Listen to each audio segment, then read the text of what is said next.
ព្រះរាជអាជ្ញារងនៃតុលាការកំពូលចែករំលែកសិល្បៈនៃការគ្រប់គ្រងរាជក្នុងគ្រួសារនិងមានបំណងចង់ចងក្រងបទពិសោធន៍ទាំងនេះជាសៀវភៅមួយក្បាលដែលនិយាយលម្អិតអំពីសិល្បៈនៃការរស់នៅនិងច្បាប់គ្រួសារដើម្បីទុកជាកេរមរតកគំនិតដល់កូនចៅជំនាន់ក្រោយ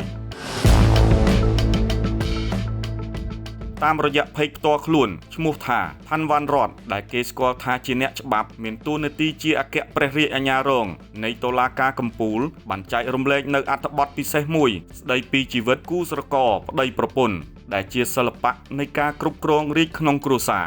ឯឧត្តមបានលើកឡើងថាផ្លូវឆ្ពោះទៅរកសុភមង្គលនិងការចែកផ្លូវដោយកិត្តិយសក្នុងនាមជាឯកឧត្តមជាឪពុករបស់កូនចំនួន5នាក់ដែលបានឆ្លងកាត់ជីវិតអាពាហ៍ពិពាហ៍រយៈពេល22ឆ្នាំកន្លងមកហើយនិងក្នុងនាមជាអតីតចៅក្រមនិងជាអ្នកច្បាប់មួយរូបដែលបានឃើញរឿងរ៉ាវប្តីប្រពន្ធជាច្រើនបានចែករំលែកទស្សនៈខ្លះក្នុងកាលៈទេសៈដែលសង្គមយើងកំពុងមានការជជែកជាច្រើនពីតម្លៃអាពាហ៍ពិពាហ៍ជីវិតគូស្រករមិនមែនចប់ត្រឹមថ្ងៃរៀបការទេតែវាជាការចាប់ផ្ដើមមិនថាបងប្អូនទើបរៀបការឬនៅជាមួយគ្នា10ឆ្នាំ20ឆ្នាំ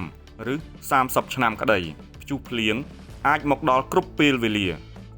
1. សសរទ្រូងនៃសុភមង្គលគឺមានតួនាទីទទួលខុសត្រូវដើម្បីឲ្យនាវាគ្រួសារទៅដល់ត្រើយសមាជិកត្រូវយល់តួនាទីស្វាមីជាមេដឹកនាំនិងជាម្លប់កិត្តិយសធំបំផុតរបស់កូនប្រុសមិនមែននៅត្រង់មានស្រីច្រើនឬមានលុយលួចលាក់នោះទេតែនៅត្រង់ហ៊ានរក្សាសច្ចធម៌ចំពោះភរិយា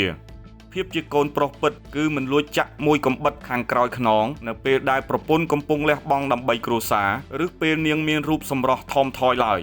ឯឧត្តមផាន់វ៉ាន់រតបានចាត់ទុកថាភរិយាគឺជារដ្ឋមន្ត្រីហិរញ្ញវត្ថុនិងជាទឹកត្រជាក់ជាអ្នកចាត់ចែងទុកដាក់ទ្រព្យសម្បត្តិនិងជាទឹកត្រជាក់សម្រាប់ស្វាមី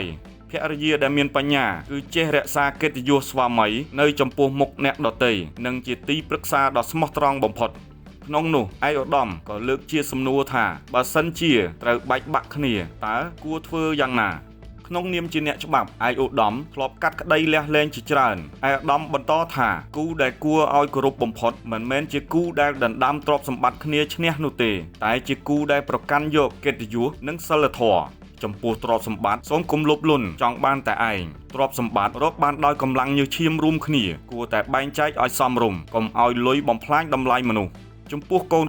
គឺជាកែវភ្នែកនៃជីវិតខ្ញុំក៏មានកូនចំនួន5នាក់ខ្ញុំយល់ច្បាស់ណាស់ថាចិត្តរបស់ឪពុកម្ដាយគឺសំខាន់បំផុតចំពោះពួកគេហាមដាច់ខាតការយកកូនជាចំណាត់ខ្មាំងឬនិយាយអាក្រក់ពីឪពុកឲ្យកូនស្ដាប់ឬនិយាយអាក្រក់ពីម្ដាយឲ្យកូនស្ដាប់ច្បាប់អាចកាត់ក្តីទ្រព្យសម្បត្តិបានតែច្បាប់មិនអាចកាត់ក្តីភាពឈឺចាប់របស់កូនបានទេមានតែឪពុកម្ដាយទេដែលអាចការពារពួកគេបានចំពោះកិត្តិយសនិងអតីតដៃគូនេះជាចំណុចសំខាន់បំផុតកុំដុតស្ពានដែលខ្លួនធ្លាប់ដើរឆ្លង